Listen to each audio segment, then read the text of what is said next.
And this is why people can achieve everything they think they can possibly want in their life and still not be happy. And sometimes it's because they've set the wrong goals and gone after the wrong things. But it's usually because they haven't changed what's going on inside their head.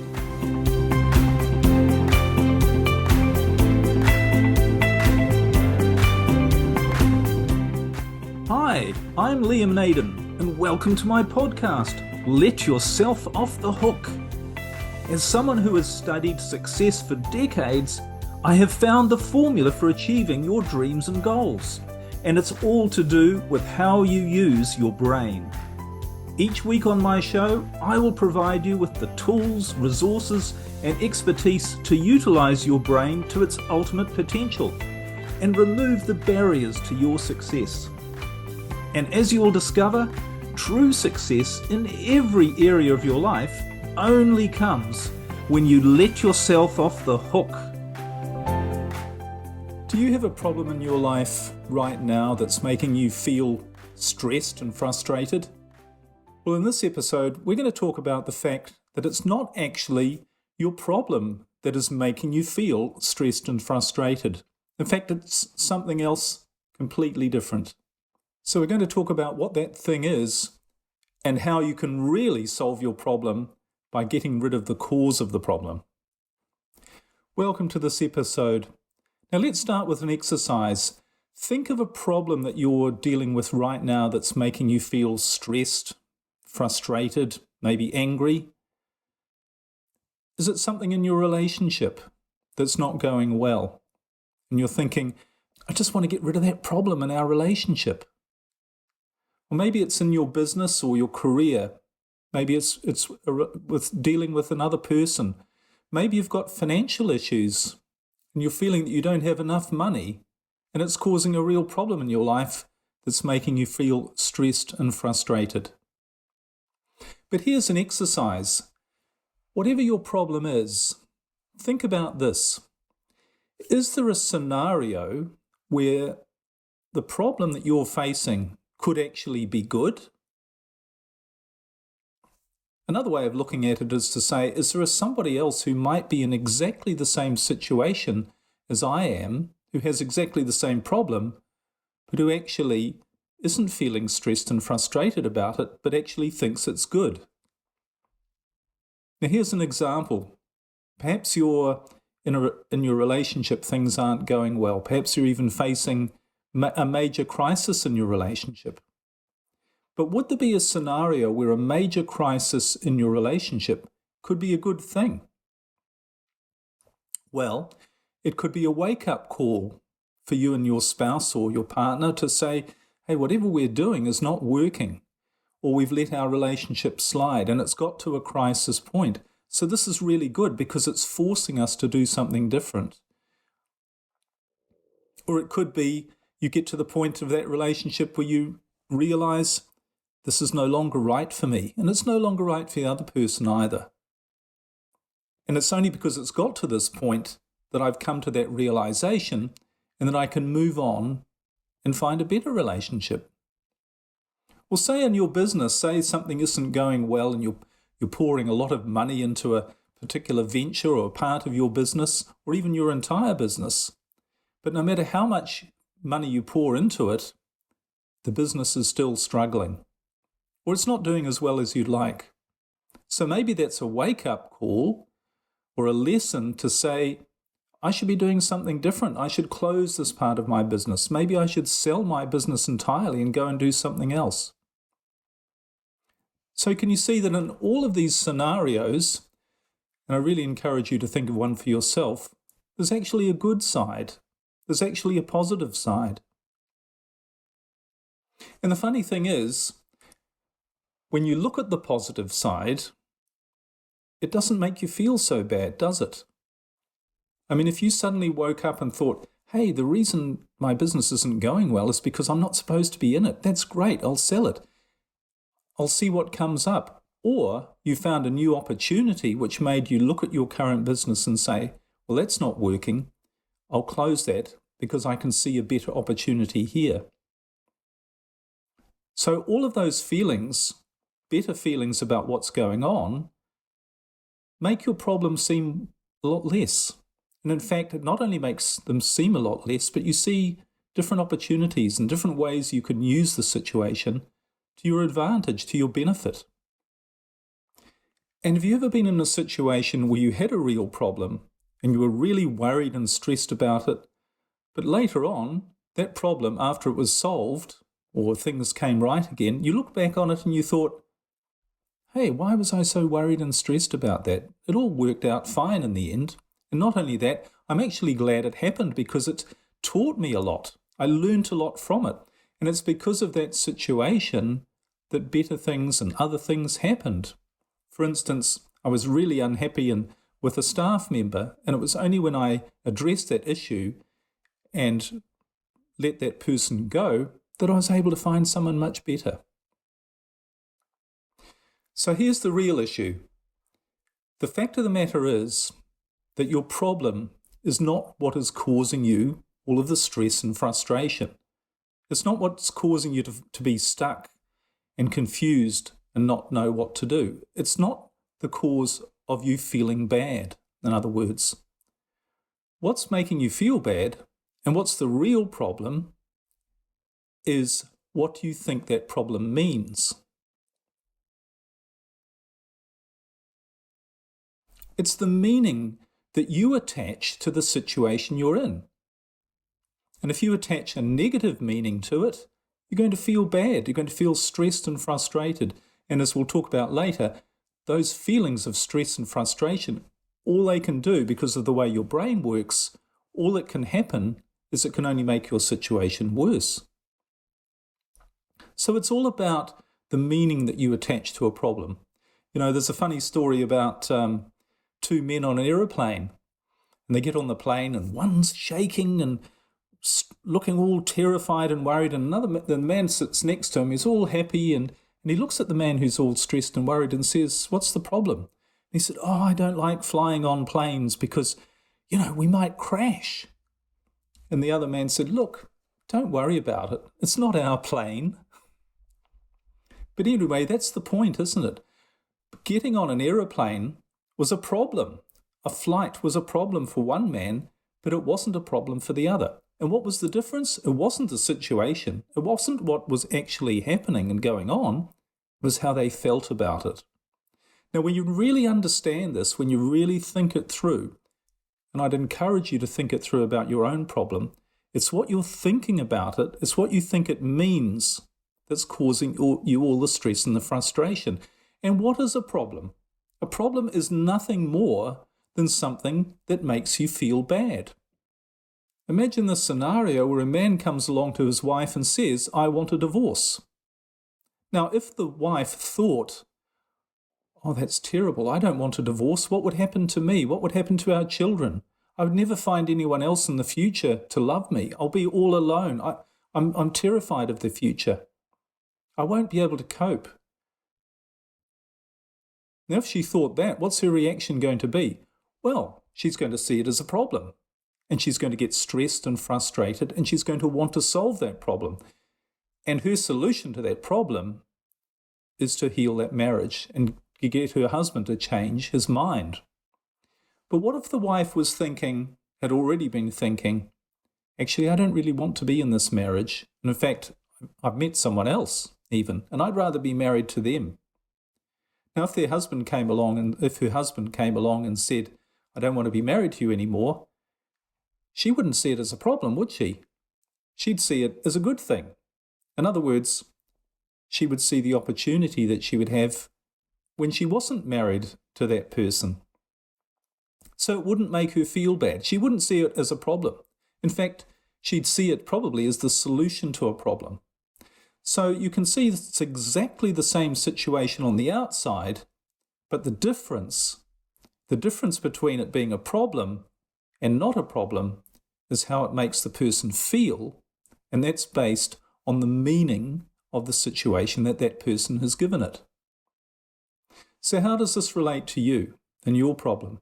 Well, the fact is, as the title of this podcast suggests, and as I said at the beginning, the problem is not what's making you stressed and frustrated, the problem that you're facing in your life. It's not what's making you feel bad. It's the meaning that you attach to it. And there are two types of meaning that you would attach to any situation that would make you feel either good or bad. In other words, would make it be a problem or not a problem. And the first thing is what you think it means for your situation right now. So perhaps you've got a financial problem. What does that mean for you right now? Does it mean that you can't do all of the things that you think you want to be able to do? Does it mean you feel a failure, that you haven't achieved a goal that you've set yourself to be rich or richer than you actually are? All of those meanings that you give it are going to cause you to feel stressed. However, you could give it a different meaning, couldn't you? You could say, hey, this is a wake-up call. My financial problems are that I need to do something different. And it's great that I've got financial problems because I realize my spending has got out of control. I'm buying things I don't really want or appreciate. I'm giving into the pressure of society or of other people with their expectations about what my life should be, where I should live, the sort of car I should drive, what I should do. And I'm also in a job and a lifestyle that I don't really like, that isn't really me. So here's an opportunity, this financial stress, to reevaluate that and do something different. And it's only when it's become a real area of stress in my life that I am going to be prepared to do something about it. So it's a good thing. And the second type of meaning that might be causing you stress and frustration about your problem is what you think it might mean in the future. So in other words, if you're worried about the scenario that you're in or the problem you're dealing with, about where it might lead you. So again, you can imagine in the situation, looking at your relationship, when you have problems with a relationship, you might say, well, if this doesn't work out, in the future, this relationship might end. And I won't find someone else as good. I might not find anyone at all. And I'm going to end up alone and lonely. And I'm going to feel like I was a failure. I'm going to feel like because I didn't solve that problem, there's something wrong with me, that I didn't try hard enough, that I'm not good enough. And what many people do, of course, is they put pressure on themselves to say, if I don't achieve that goal, if I don't achieve the goal that I've set myself, that means there's something wrong with me. Because, of course, in society, we're continually told, if you set a goal, you can achieve it. You can do anything you want. You can do it. And sometimes, and very often, that sets us up for frustration and stress because we're setting a goal that simply is not right for us. We're going to talk about this in another episode about the whole thing about setting goals, but really you've got to have the right goals. It's not about just deciding, plucking an idea out of the air and saying, I'm going to achieve it, and if I don't, then I'm a failure. That's not the way life works. It's not the way you're naturally designed to work. So coming back to this idea that it's not your problems that cause you stress and frustration. It's the meaning that you give to it. Another way of looking at it is to say, well, I'm giving this a particular meaning, say I'm dealing with a problem in my financial life, or again, a relationship problem. And everyone else is saying to me, or my good friends and people who care about me are saying to me, why are you so worried about it? Don't worry about it. Everything's going to turn out fine. You're a great person. You know, if that relationship doesn't work out, or maybe that job doesn't work out, then you'll find something else. Something else. You're such a good person. It'll be all right. But you can't see that, and you're all stressed and frustrated and worried about the future, and worried about what it might mean. But that's what you're worried about. You're worried about what not achieving your goal, in other words, healing that relationship or making your job work or whatever it is, you're worried about what that might mean for you in the future. And you're worried about what people might be thinking about you right now. Well, here's the thing. Not many people think much about anybody else. They're so busy thinking about themselves. You don't need to worry about what other people are thinking about you because they probably aren't. There's another really important thing to realize about the meaning that you give to problems, and what problems are actually doing for you in your life. And that is to realize that what you really want in your life is not a solution to your problems at all.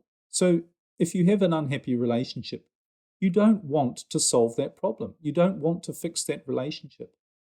If you have a financial problem, you don't want to fix your finances, but all you really want is to be happy, is to feel good. You just think solving that problem is going to make you feel good.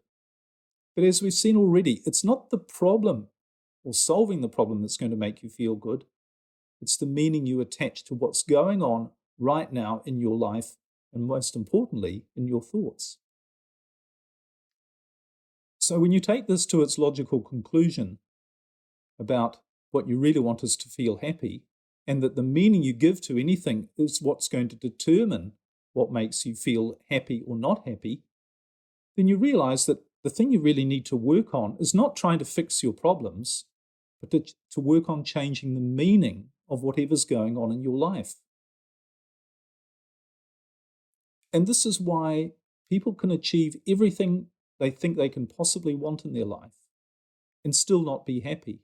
And sometimes it's because they've set the wrong goals and gone after the wrong things, but it's usually because they haven't changed what's going on inside their head.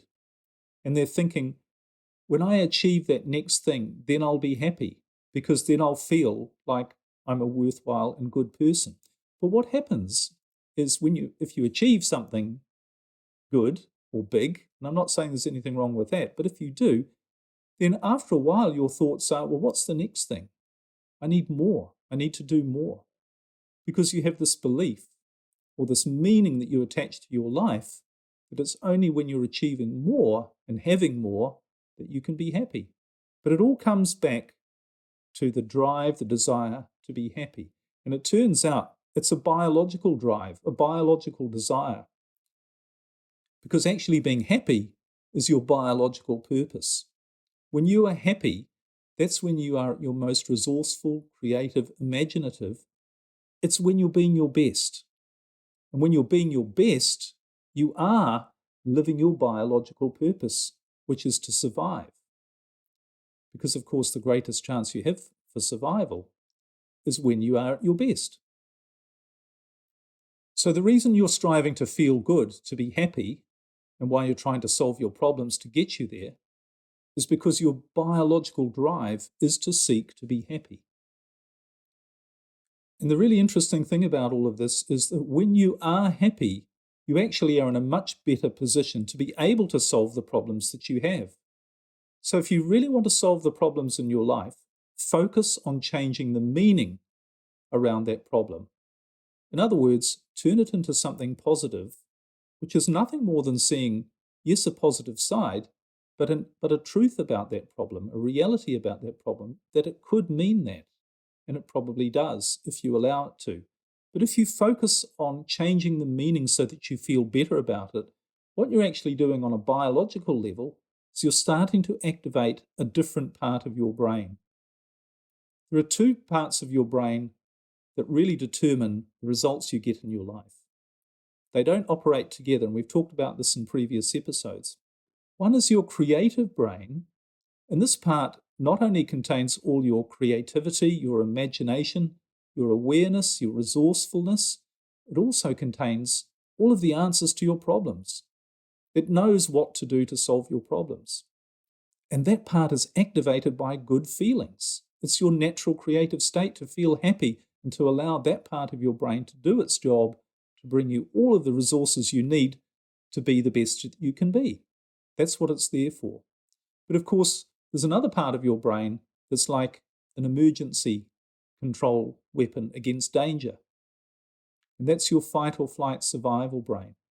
And when that's activated, that's focused on eliminating a danger or a threat to your survival. But here's the thing about that part of your brain. It's activated by bad feelings. When you feel stressed, frustrated, angry, worried, you're activating that part of your brain. And that shuts off the creative part of your brain. That's bad enough that it's shutting off the creative part of your brain. But the other problem is that when you're locked in, when you're using your survival, fight or flight part of your brain, that's very limited in what it can actually do. It can't solve your problems. All it can do is react to an immediate threat or danger. So it makes you jump out of the way of something about to attack you, or put your arms up to protect yourself. You react. It's not the problem-solving part.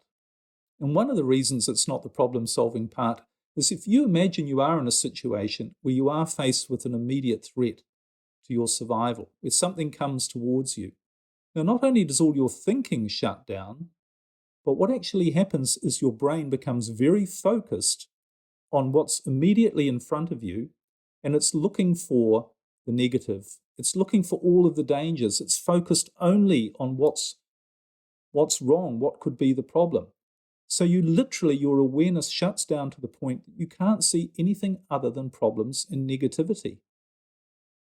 And have you noticed that when you feel stressed and worried, you can feel overwhelmed by your problems? That's because you're locked in this part of your brain. And this part of your brain, the survival, fight or flight part, it also operates purely on the 5 senses. So it's only what you can see, hear, smell, taste, and touch that it can respond to, that it's aware of. It's not aware of these higher thoughts and intuition.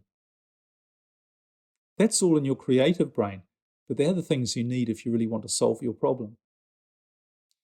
So here's the process in a nutshell. If you're feeling bad, if you're feeling stressed about something in your life, if you have a problem, realize firstly that what makes it a problem is that it makes you feel bad. It's all about your feelings. If you felt good about it, it wouldn't be a problem. Secondly, realize what's really making you feel bad, in other words, what's making you think that it's a problem, is not what's going on, but it's the meaning that you attach to it. It's what you think it means for you right now or what it could mean for you in the future. And if you give it a negative meaning, in other words, if it makes you feel bad, it activates the part of your brain that is very limited, that it's only designed to fight off immediate threats or dangers, and that's not going to help you solve the problem. But if it makes you feel good, if you have a meaning where whatever the situation is, you feel good about it, you see the gift, you see the benefit, you see the lesson in what's going on, and you can look forward to an optimistic future about what might happen or what will happen to you in the future. When you feel good, you activate your creative brain, and you not only feel better about what's going on in your situation, but if there's anything that doesn't serve you or things that are holding you back, you've activated the part of your brain that can go to work to actually resolve those issues. So this isn't about just positive thinking. I'm not talking here about just telling yourself positive things and with grim determination say my life's fine when it really isn't. I'm not talking about that at all, because that doesn't make you feel any better, really. You're trying to convince yourself that a lie is true. In other words, something that you feel that your life's a disaster or something's bad, you're trying to convince yourself that's not true. You can't tell yourself lies and think that you're going to believe it. You have to see things from a different perspective. You have to give them a different meaning, because that different meaning is the truth. When you see the different meaning as the truth, in other words, well, there is something good about the situation that I'm in. You see that as the truth, and that's when you can empower yourself by using the right part of your brain, because you truly feel better. As we wrap up this episode, I'll leave you with a couple of examples of just what an impact a different meaning can have on a situation. And not only a situation, but someone's life, and even the lives of millions of people. And the first one is the story of 2 men who were in battle in a war.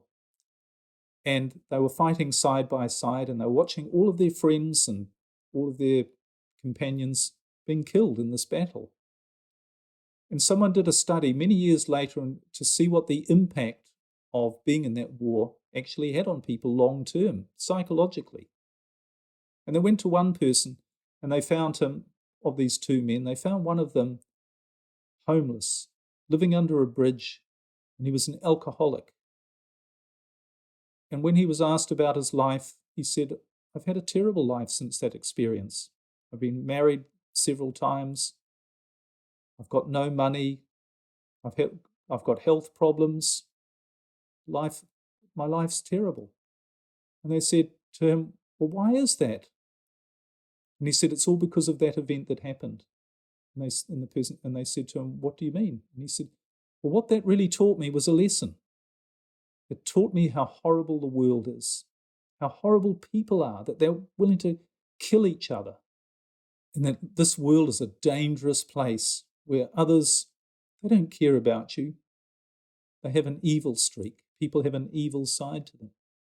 And then they went and found the other man, the one who was alongside this person in the war. And they found him living in a magnificent house. And he had a wonderful family, and he had his own business, and he was doing tremendously well in his life, and he was so happy. And he was energized, and people loved him. And they said to him, why is your life the way it is? And he said, well, it's all because of what happened in that battle, when I was in that war. I said, what do you mean? And he said, it taught me a lesson. And what it taught me was, life is precious. We should make the most of every single moment, because we don't know if it's going to be our last moment. And we live in this wonderful world of love where people can really appreciate you and appreciate the preciousness of life. And so every moment I live that, and I know it. I treat every moment as very special. Now you can see the difference. This is the impact, a different meaning to the same situation had on two people. Exactly the same situation, vastly different outcome. And another example of the power of meaning to influence and change the world is the example of the sinking of the Titanic.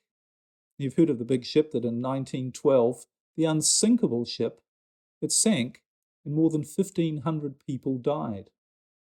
Now, if you're one of those people, or probably more if you were a relative or a friend of one of those people, what would you think that meant, the sinking of the Titanic? You would think it was absolutely horrible. It was awful that 1,500 good, innocent people lost their lives that night on a ship. But the interesting thing is, what happened as a result of that accident was that all of the laws around safety on ships were changed. And they were made much, much better, so that ships became a lot safer. And in fact, it's been estimated that there have been far more lives that have been saved, because ships are now much safer than they used to be. Far more lives have been saved than those that were lost on the Titanic, and they're only saved because that disaster actually happened. So what's the meaning behind that? Can you say that the sinking of the Titanic and the loss of all those lives was actually a really good thing? You could. You could say it has a different meaning. So in conclusion, in summary, just realize that it's not your problem, whatever you're dealing with. And I feel for you. If there's something that's frustrating you, if there's something that's making you really stressed, on the outside, it looks like it's the problem that's making you feel stressed, but it's not. It's the meaning you're attaching to it. And you can create a different meaning. And this just isn't about words. This is about changing something, changing a feeling that you have so that you activate a different part of your brain, enabling your creative brain through good feelings about your situation to go to work to actually resolve your situation as well. And you can change the meaning in literally anything that you feel bad about, because, as I have said, the only reason you're feeling bad about it is because of what you think it means. Tony Robbins, the motivational speaker, he has a good one for frustration. He says whenever he feels frustrated, that means he's about to have a breakthrough. What a great meaning that is. If you're feeling frustrated, maybe you're not happy with the way your life's going, or you think things could be a lot better, or you're living way beyond your potential, maybe that means you're about to have a breakthrough. You're about to come up with a new awareness and a different idea that's going to make a massive difference to your life. So have a think about all of this. And maybe develop a new habit. Whenever you're feeling frustrated, stressed about something, say to yourself, what's the meaning that I'm giving to this? Why is this making me feel bad? And what's a different meaning I could give to it? What's the gift, the benefit, the advantage to what's going on in my life? Maybe this is a good thing. And when you start to feel it's a good thing, you activate the part of your brain that can go ahead and make you the best that you can be.